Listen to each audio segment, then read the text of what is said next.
伫咧嘉义市西区的中正路甲西门街的路口，因为遮无青红灯，请不时就会发生车祸。附近的店家就甲这监视器少年所翕到3件车祸的画面放伫咧网络，希望相关单位会当赶紧来重视这个路口的问题。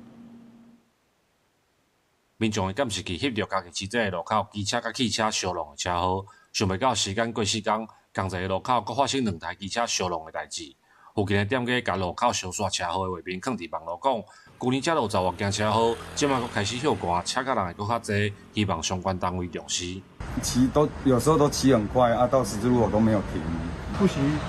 一礼拜弄就坏了。这个伫嘉义市中正路甲西门街的路口，虽然有爱停车等待的号志，不过一个人经过的时阵，也是无注意嘛无减速，所以才会不时发生车祸。嘉义市政府交通处表示，这个路口因为人甲车的量无够标准来设置青红灯，会来加强爱停车等待的号志。加斑马线跟平底线那个有改善一些。本处将采视觉加强版的停让标线，例如红底白色的停字，